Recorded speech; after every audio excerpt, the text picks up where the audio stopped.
Muito bem-vindos à Certform, Escola de Formação Prática. O meu nome é Miguel Fragoso, eu sou o diretor-geral da Certform. Sou economista e contabilista certificado e formador em contabilidade, fiscalidade e finanças empresariais. Este é mais um vídeo da rúbrica Trate a Contabilidade por Tu. Hoje vamos falar sobre como se contabilizam empréstimos bancários, o mapa do serviço da dívida e o serviço da dívida. Esta é uma matéria que é amplamente desenvolvida em alguns dos cursos práticos da Certform. No nosso site, em e-learning e live streaming, a matéria que eu hoje vou abordar, ela é especialmente desenvolvida no curso prático de Contabilidade e Finanças Empresariais com Informática Aplicada, no Mini MBA em Finanças Empresariais e Fiscalidade Aplicada e também no curso prático de Análise Económica e Financeira de Empresas. Esta matéria ela é desenvolvida igualmente no curso prático de Finanças Empresariais e Performance Financeira da Empresa. As matérias são desenvolvidas consoante a natureza dos cursos para além das modalidades e-learning, o curso prático de Excel para financeiros, gestores e contabilistas poderá dar uma excelente ajuda na elaboração dos mapas de serviços de dívida que nós vamos hoje abordar. Se quiser ter o nosso calendário de formação em live streaming, bastará entrar num qualquer curso, por exemplo, no curso prático de Excel para financeiros, e em qualquer curso nós temos sempre o calendário de formações com horários. E relativamente ao calendário em live streaming, temos já para o próximo dia 12 de dezembro, decorrendo aos sábados, das 14h30 às 17h30, o curso prático de Controle de Gestão e Contabilidade de Custos e Orçamental. Esta formação vai dar início no próximo sábado. A formação está confirmada, mas ainda temos vagas. Depois o curso prático de Excel para financeiros, gestores e contabilistas, a 20 de janeiro. O curso prático de elaboração e análise de projetos de investimento, a 18 de janeiro. Estas são as formações em live streaming que vão iniciar e particularmente o curso prático de controle de gestão, contabilidade de custos e orçamental, que começa já agora no dia 12 de dezembro. Os cursos em live streaming são cursos ministrados em tempo real, através da Microsoft Teams, é a plataforma que nós utilizamos para o live streaming. E os cursos em e-learning são cursos que estão já na nossa plataforma de e-learning, com uma forte componente de videoaulas, mas que os pode começar a qualquer momento. Após a sua inscrição, pode iniciar qualquer curso na modalidade de e-learning. Estas formações são formações 100% online. 100% online significa que estes cursos podem ser feitos de qualquer parte do mundo. Desde que tenha um interesse pelas temáticas e que fale o português, uma vez que estes cursos são ministrados em português, poderá fazer o curso de qualquer parte do globo. Ora, começando então com o tema que nos traz hoje aqui a este vídeo. Eu vou começar por explicar o que é um empréstimo financeiro. Nós vamos falar hoje sobre como é que se contabiliza um empréstimo bancário, a execução de um mapa de serviço de dívida e o que é o serviço da dívida. E começamos com o conceito de um empréstimo financeiro. Trata-se de um produto de financiamento a longo prazo e, como tal, sendo um produto de financiamento de longo prazo, o empréstimo financeiro é um contrato pelo qual uma das partes cede à outra uma certa importância ficando esta última obrigada a restituir o capital recebido acrescido do respectivo juro. A entidade que cede ou empresta o capital designa-se por mutuante e fica com o direito de receber o capital emprestado, bem como os juros vencidos. Em contrapartida, a entidade ou indivíduo a quem é cedido ou emprestado o capital designa-se por mutuário e fica com a dupla obrigação, nomeadamente restituir o capital recebido a título de empréstimo e pagar os juros pela utilização desse capital. Nós temos o conceito de reembolso do empréstimo, corresponde à extinção da dívida pelo mutuário por meio de prestações destinadas à amortização do capital e ao pagamento dos juros, e temos a prestação. Cada um dos pagamentos a efetuar que poderá destinar-se à amortização do capital e ou ao pagamento dos juros. Atendendo a que o mutuário tem a obrigação de restituir o capital recebido e de pagar juros, cada pagamento efetuado ou prestação poderá destinar-se à amortização do capital e ou ao pagamento dos juros. Neste exemplo que eu hoje vou abordar, eu vou utilizar o chamado método francês, que é o método da prestação constante. A prestação é sempre a mesma, ao longo da vida deste empréstimo. No método francês, o reembolso de empréstimos por meio de prestações constantes, também conhecido por método francês, tem vindo a ser muito utilizado nos empréstimos de longo prazo, caracterizando-se pelo facto das prestações serem de igual valor, ou seja, prestações constantes. Estas são compostas pelo juro vencido em cada período, acrescido da amortização de capital. Esta modalidade de reembolso do empréstimo foi criada em França pelo matemático inglês Richard Price, daí a origem da denominação sistema francês, ou sistema Price, ou tabela Price, como também é conhecida. Atendendo a que a dívida vai sendo periodicamente amortizada, os juros vencidos sobre o capital em dívida terão um valor decrescente. Ou seja, nós estamos perante um sistema de prestação constante. Isto significa que a prestação ao longo do período do empréstimo vai ser sempre a mesma. Sempre o mesmo valor. No entanto, a prestação ela é composta pela amortização de capital mais o juro. E neste método, os juros eles são mais altos nas primeiras prestações e depois vão diminuindo.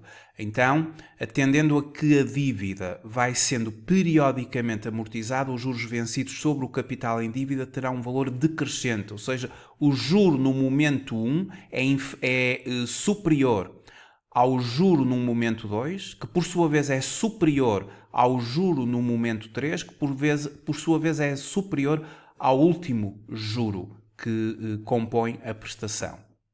Os juros são decrescentes. Prestação a prestação, eles vão diminuindo.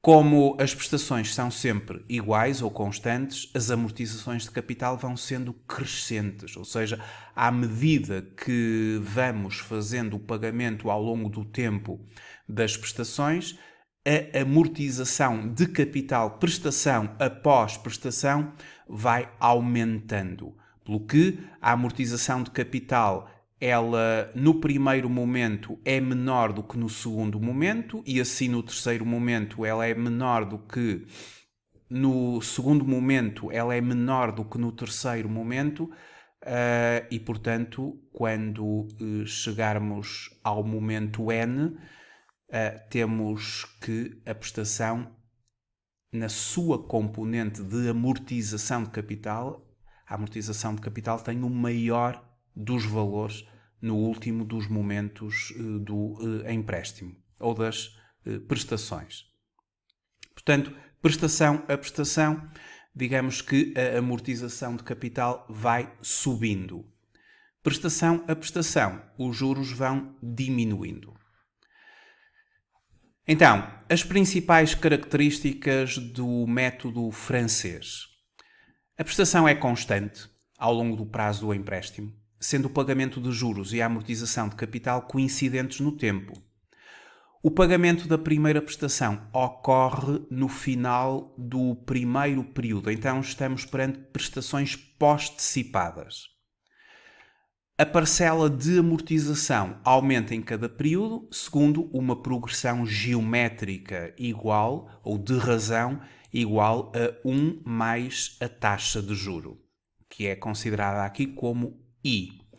Os juros vencidos periodicamente diminuem ao longo do tempo, sendo calculados sobre o capital em dívida no início de cada período. E, portanto, teremos então o conceito também de débito residual. Ora, desta forma, para procedermos à elaboração daquilo que é o mapa do serviço da dívida, nós temos aqui um conjunto de conceitos, o C, que é o valor do empréstimo, o N, que é o número de períodos ou o prazo do empréstimo, I, a taxa de juro, JP, que vai ser o juro vencido num momento P, primeiro, segundo, terceiro, quarto momento, o total de juros, o J, J maiúsculo, o MP, que é a amortização do capital referente ao período P, e T maiúsculo, P minúsculo, que é a prestação referente ao período P. Portanto, na base destes conceitos, nós temos aqui as fórmulas que eu vou, ou que eu utilizo neste método francês de prestação constante, de renda ou de prestação postecipada, que ocorre o pagamento da prestação no final de cada período. Temos aqui as fórmulas que nós utilizamos a quando da elaboração do mapa do serviço da dívida.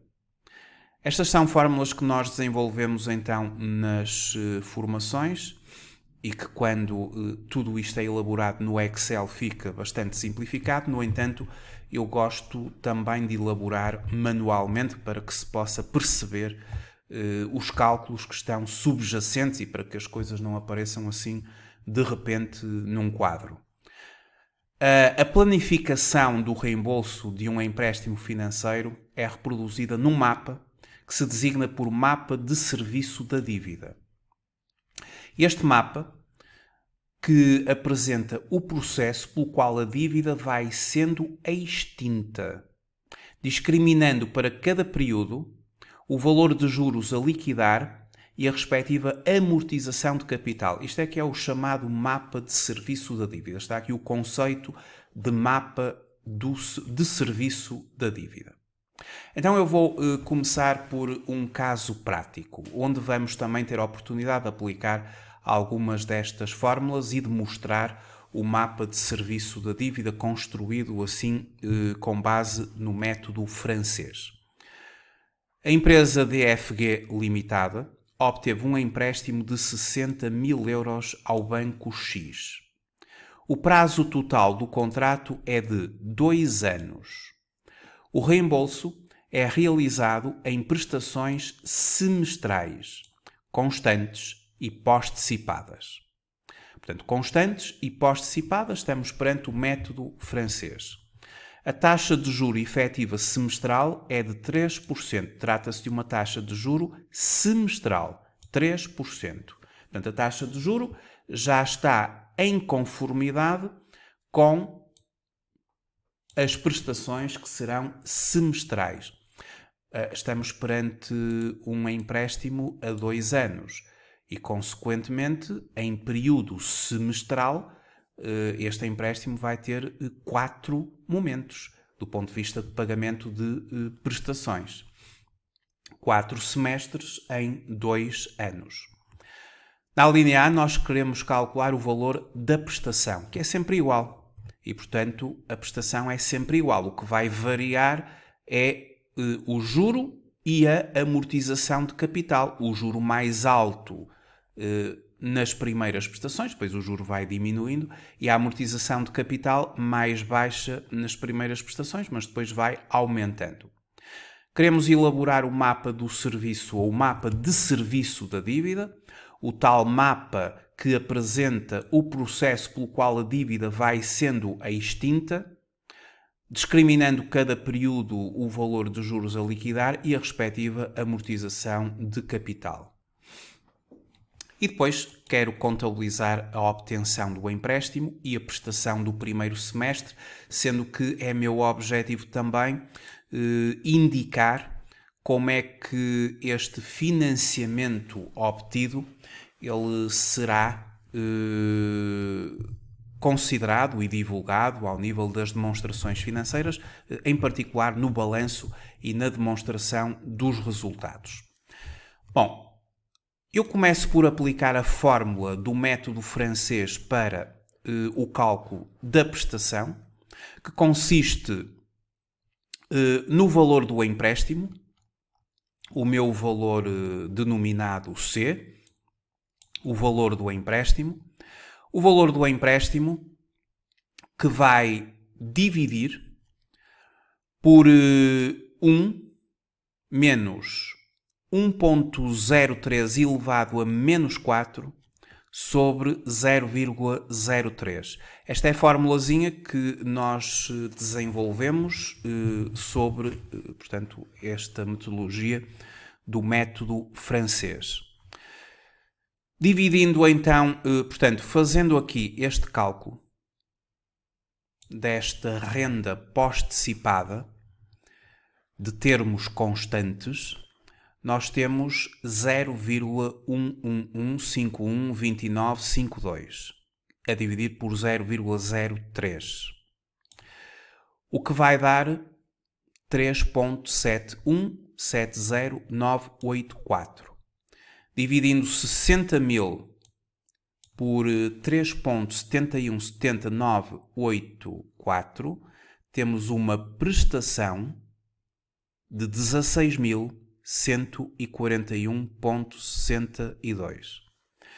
Não esquecer que aqui o N é o período do empréstimo, o período temporal, que são 4 semestres.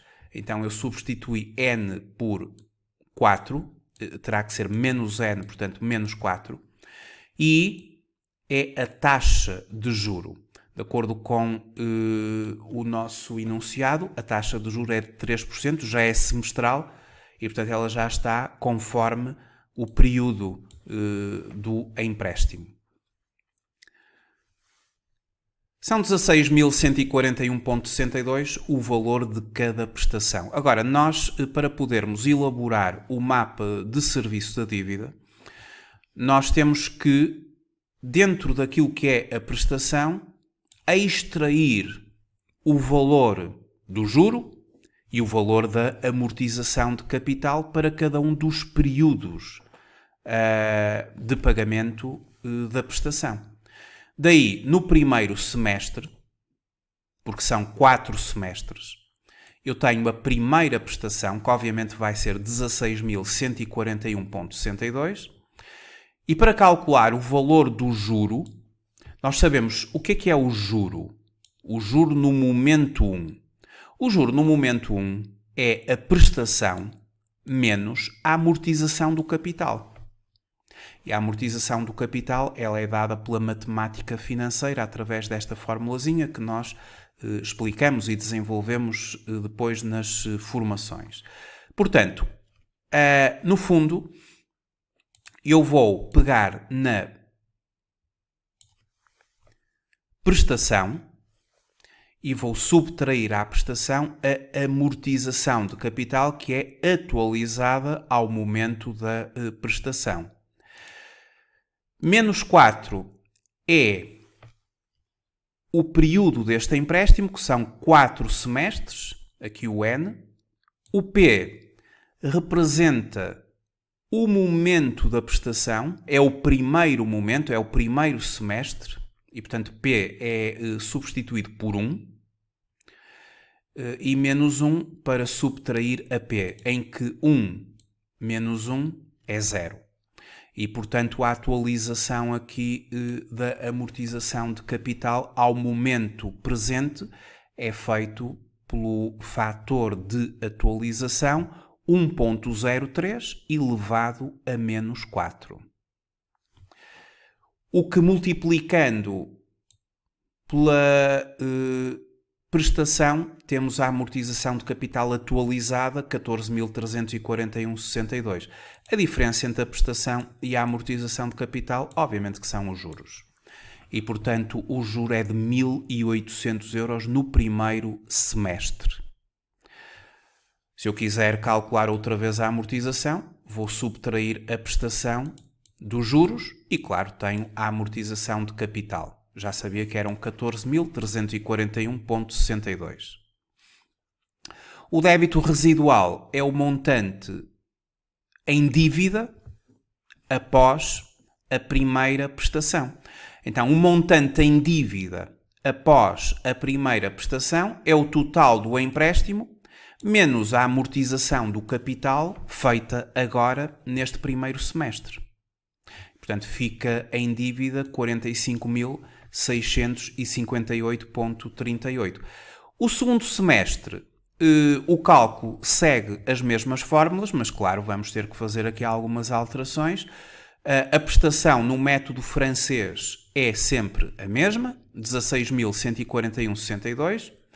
O juro no período 2 é a diferença entre a prestação e a amortização de capital no período 2. Esta amortização de capital ela é atualizada. Aqui, menos 4 segue a duração do empréstimo, que são os 4 semestres, só que aqui o P é o período em que o empréstimo está em termos de prestação, o segundo momento, então eu substituo o P por 2. Portanto, aqui na prestação anterior seria 1 e aqui será 2.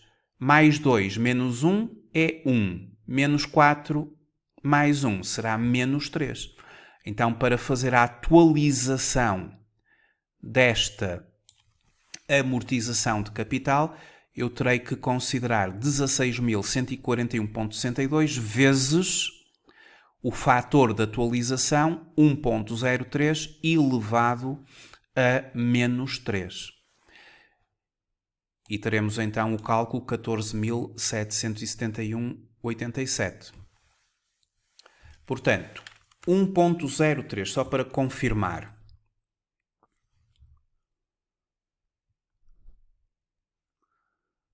(1.03) elevado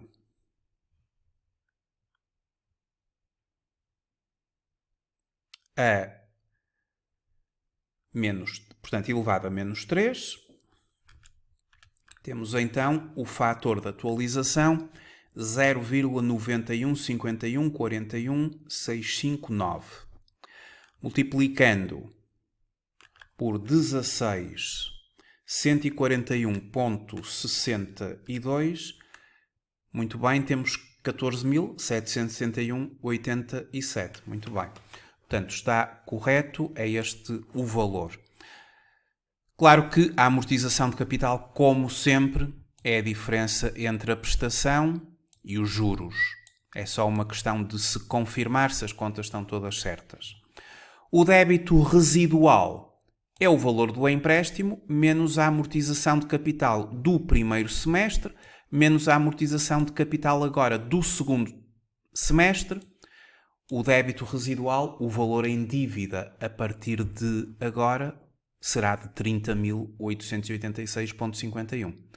Ao terceiro semestre, mantenho as fórmulas. Há só aqui que considerar que o P, na formulazinha, no terceiro semestre, é substituído pelo momento 3.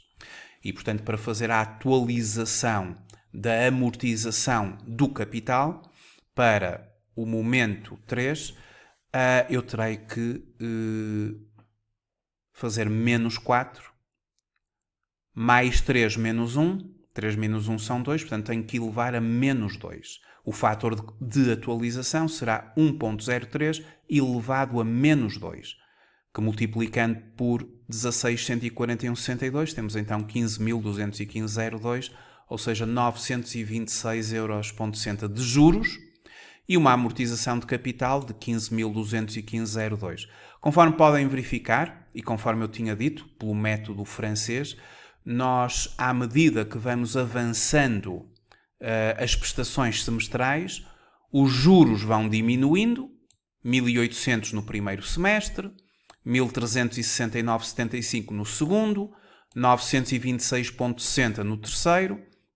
Já agora, no quarto, que já estão aqui as contas feitas, 470,14 é o momento em que o juro alcança o seu valor mais baixo.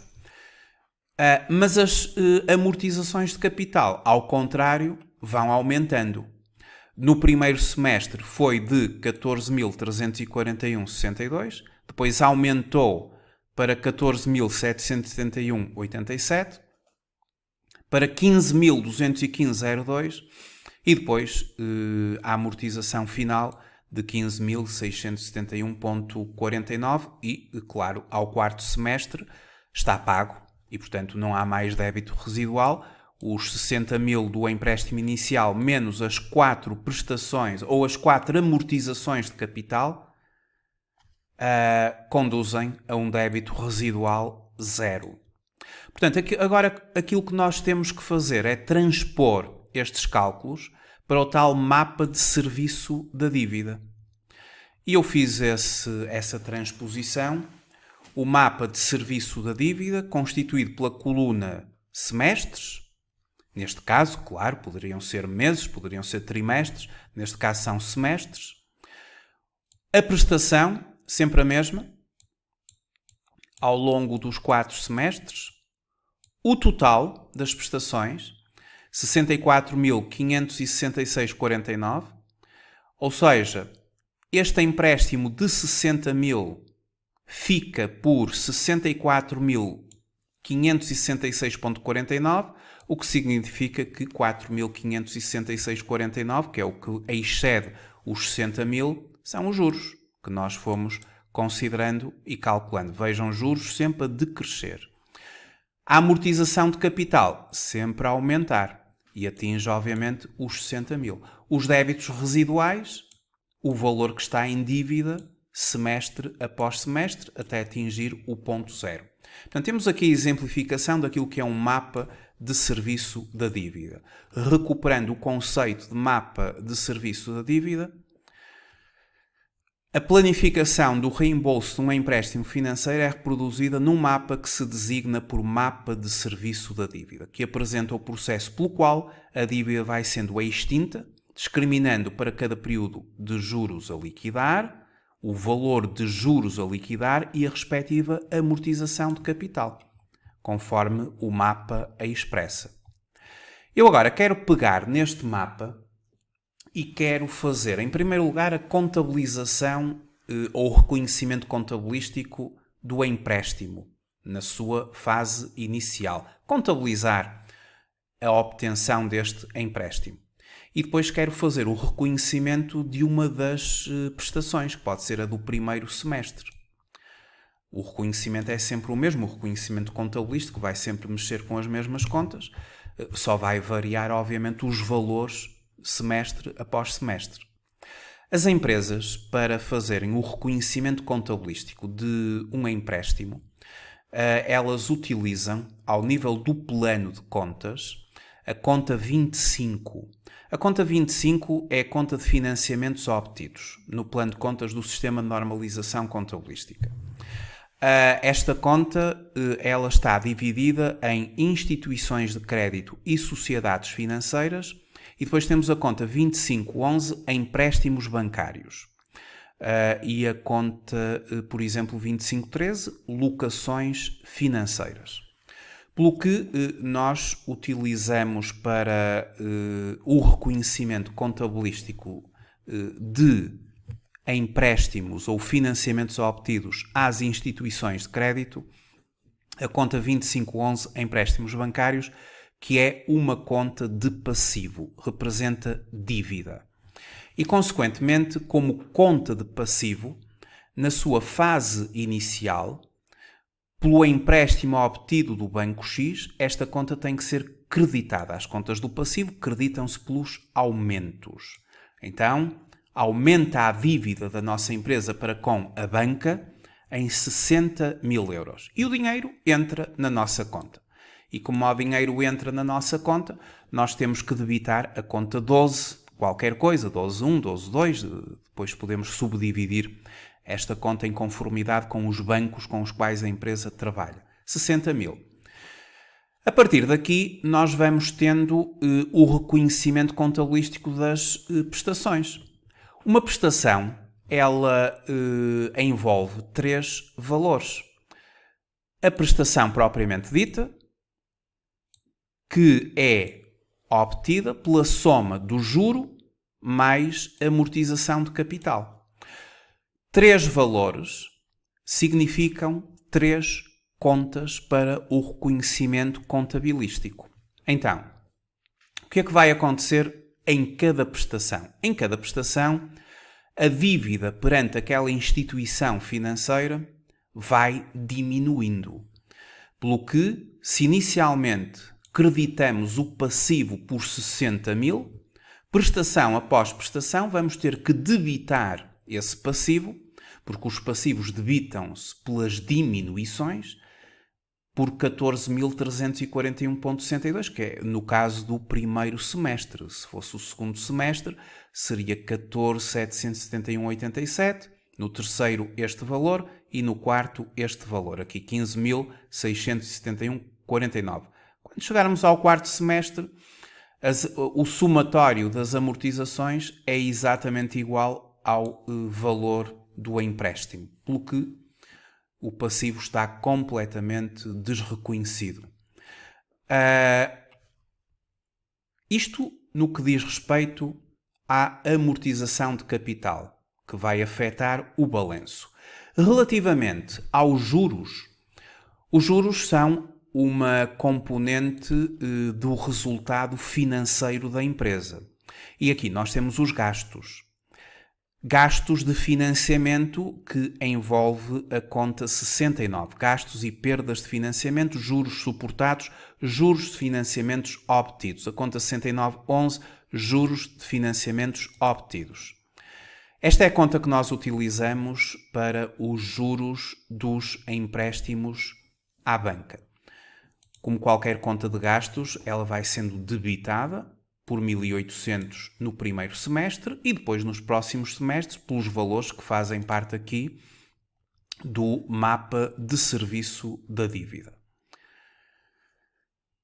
A prestação é a amortização mais os juros, ou seja, sai da nossa conta, credito a conta 12, 16.141,62 e fica assim exemplificado o reconhecimento contabilístico referente à prestação do primeiro semestre.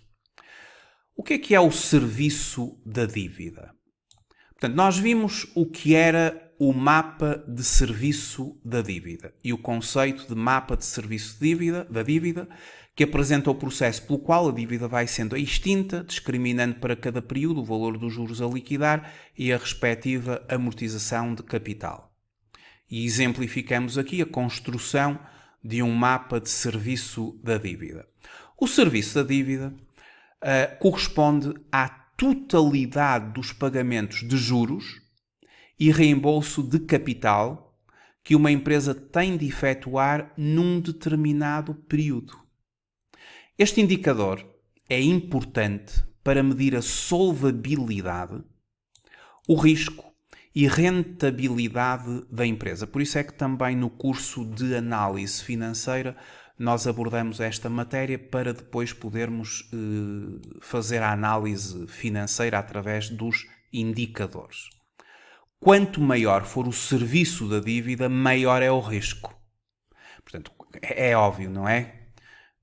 Quanto maior os pagamentos de juros e reembolso de capital que uma empresa vai ter que efetuar, maior é o risco do ponto de vista das instituições que poderão vir a emprestar dinheiro à empresa.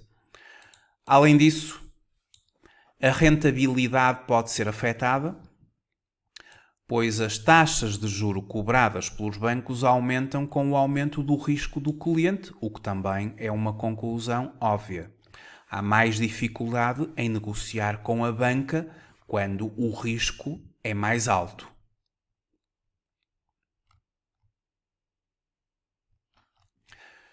Fica então assim feita a análise do que é um mapa de serviço da dívida e do que é o reconhecimento contabilístico do empréstimo e o reconhecimento contabilístico das prestações.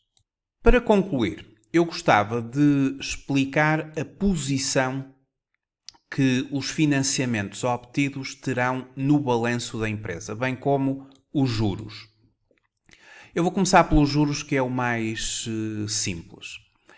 Os juros, eles vão ser considerados na rúbrica da demonstração dos resultados. Temos aqui a demonstração dos resultados no sistema de normalização contabilística. E os juros vão figurar após a obtenção do resultado operacional, o EBT da empresa.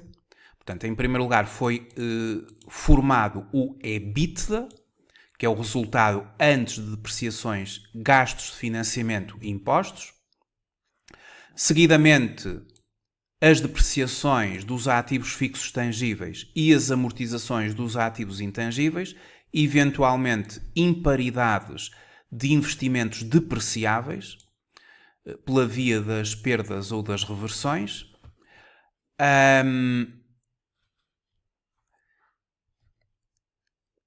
E forma-se, pela diferença, o chamado resultado operacional, que é o EBT.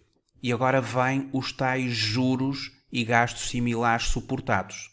Portanto, estes juros que nós consideramos no mapa do serviço da dívida, à medida que eles vão sendo reconhecidos na conta 6911, depois, no final, vão ser extrapolados para a demonstração dos resultados no item juros e gastos similares suportados. Virão negativo, obviamente, que é um gasto, e, portanto, eles vão subtrair ao resultado operacional ou ao EBT para a formação do chamado resultado antes de impostos da empresa. Isto ao nível da demonstração dos resultados. Portanto, os juros e gastos similares suportados, eles contribuem para a formação do resultado financeiro da empresa, que é dado pela diferença entre juros e rendimentos similares obtidos, menos juros e gastos similares suportados. Temos aqui esta componentezinha aqui, que é o resultado financeiro da empresa, que naturalmente, e com toda a naturalidade,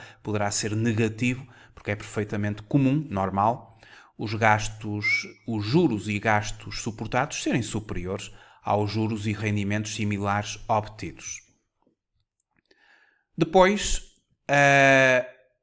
a questão do financiamento propriamente dito, ou seja, a contabilização aqui deste valor, que é um passivo, vai afetar o balanço. E aqui no balanço, e para concluir, eu gostaria de alertar para o seguinte. No balanço nós temos o passivo, as dívidas, as obrigações da empresa. E o passivo divide-se em duas grandes vertentes. O chamado passivo não corrente, aquele que é de médio e longo prazo. Vai além do ciclo da exploração da empresa. Vai além de um ano. Quanto ao passivo corrente, é o passivo de curto prazo. Ou seja, até 12 meses. Os próximos 12 meses da data do balanço. O balanço ele é datado de 31 de dezembro de um determinado ano. E, portanto, eu, dentro do passivo não corrente, eu tenho as minhas dívidas, as minhas obrigações, que eu irei ter que liquidar num futuro. num médio e longo prazo, num período que vai além de um ano, vai além dos próximos 12 meses. Já no passivo corrente, eu tenho as minhas obrigações de curto prazo.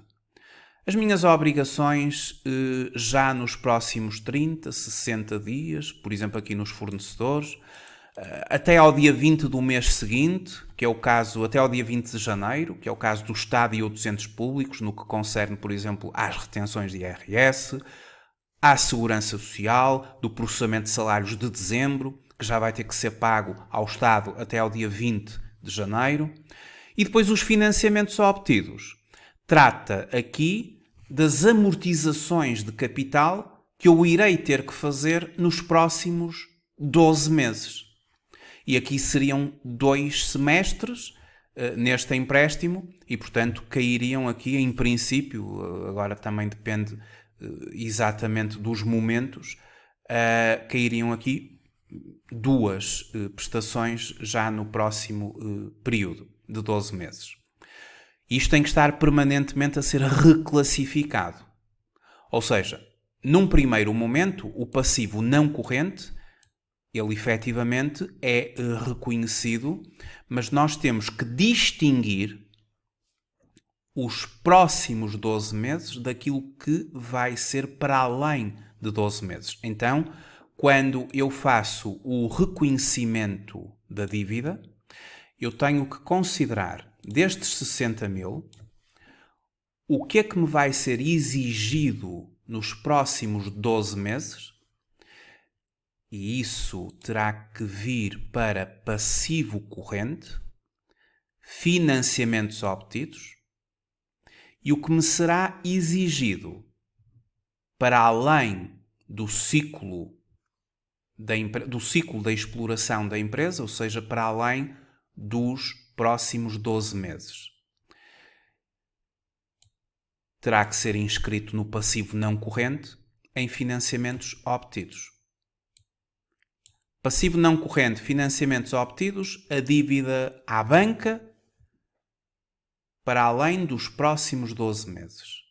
Passivo corrente, financiamentos obtidos, a dívida à banca já nos próximos 12 meses. Evidentemente que haverá uma altura em que tudo será passivo corrente.